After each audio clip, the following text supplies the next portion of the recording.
Awal cerita dimulai di sebuah penjara di Rusia, di mana kita melihat seorang pria bernama Frank Abagnale Jr. Frank adalah seorang penipu yang sangat cerdik yang telah melakukan kejahatan besar.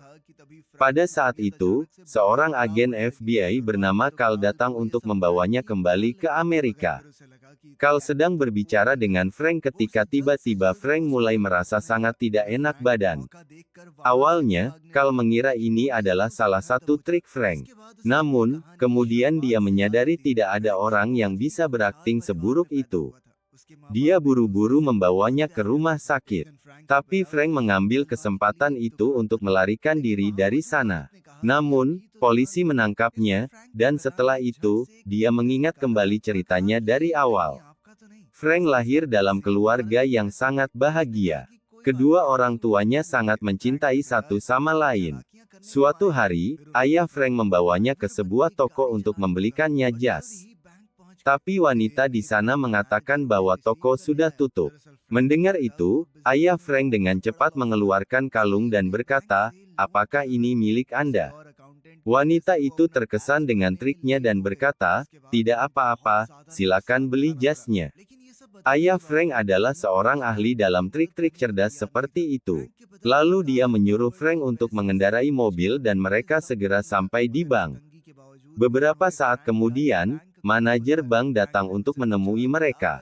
Ayah Frank sebenarnya menderita kerugian besar dalam bisnisnya. Itulah mengapa dia membutuhkan pinjaman dari bank. Karena akuntan lain, dia terlambat membayar pajaknya, yang menyebabkan dia menderita kerugian besar.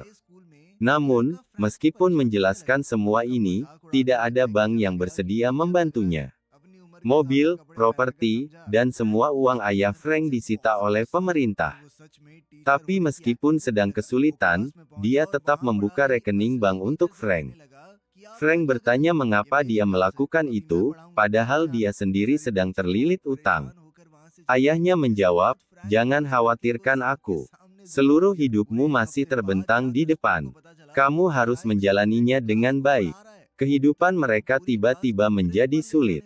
Jadi Frank juga harus pindah sekolah.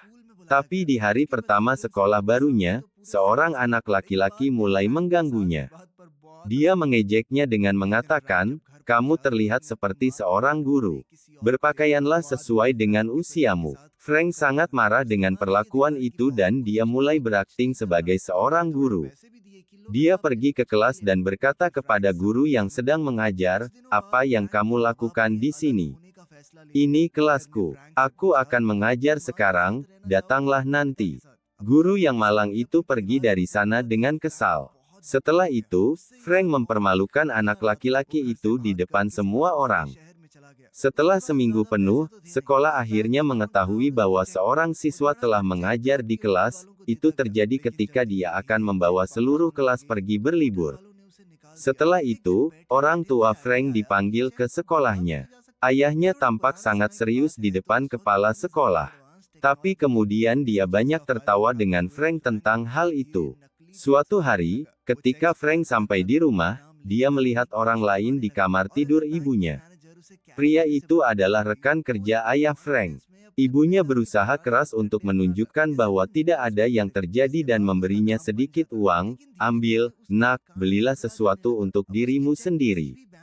Tapi Frank sudah mengerti segalanya. Beberapa hari kemudian, orang tua Frank memutuskan untuk berpisah.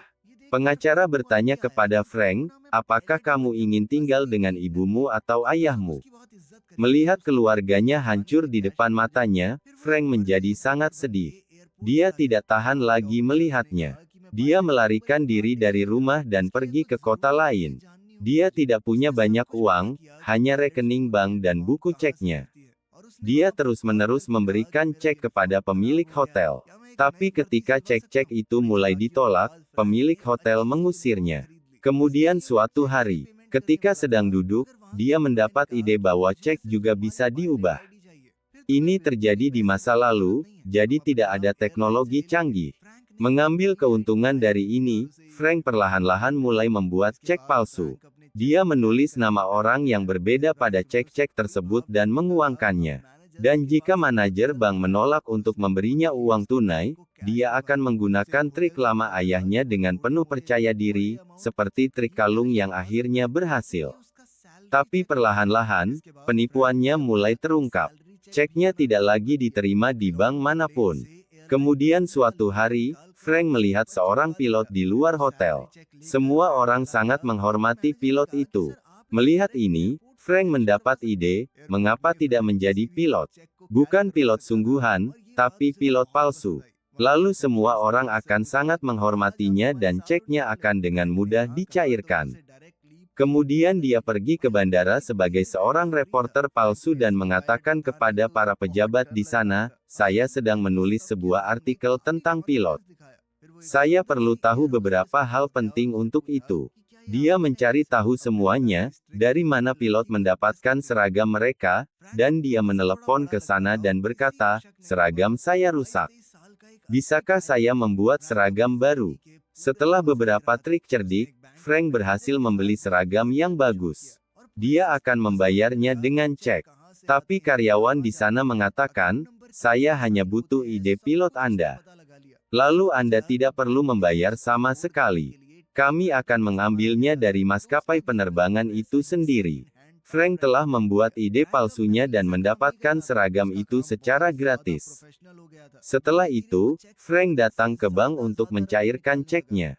Di bank di mana tidak ada yang memperhatikannya, sekarang manajer sendiri datang kepadanya dan menguangkan ceknya. Kemudian dia mengetahui dari sebuah hotel bahwa dia juga bisa mencairkan cek dalam jumlah besar, bukan hanya yang kecil. Tapi itu harus berupa cek gaji. Setelah itu, Frank juga mulai membuat cek gajinya sendiri. Dia akan melepas logo perusahaan maskapai penerbangan dari mainan pesawat dan menempelkannya pada cek.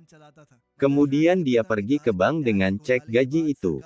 Tapi manajer mengatakan, "Tuan, Anda bisa mencairkannya langsung dari bandara." Di bandara, Frank bisa mencairkan cek kapan saja, dan dia sangat menyukai ide ini. Resepsionis di sana bertanya, "Apakah Anda akan terbang dengan kami hari ini?" Frank berkata ya, dan dia langsung membawanya ke dalam pesawat. Duduk di pesawat adalah gratis untuk pilot. Frank bukanlah pilot sungguhan, jadi dia sangat ketakutan. Tapi dia tetap menunjukkan kepercayaan diri di depan semua orang. Kemudian dia pergi ke seorang pramugari yang cantik dan bertanya, "Apakah ini kalungmu?" Dengan trik ayahnya ini, dia berhasil mengesankan gadis itu. Frank terlihat sedikit lebih tua dari usianya dan tidak ada yang curiga bahwa dia bukanlah pilot sungguhan yang berusia 22-23 tahun. Frank menikmati hidupnya sepenuhnya. Dia juga mulai menggoda seorang manajer bank dan mulai memahami seluruh sistem, dari mana cek berasal, kemana mereka pergi, bagaimana nomor rekening ditetapkan, dia mengetahui semuanya. Dia mengetahui bahwa juru tik digunakan untuk mengkode cek bank. Jadi dia juga membeli mesin juru tik bekas yang persis sama. Frank sekarang tidak melakukan pekerjaan yang tidak profesional.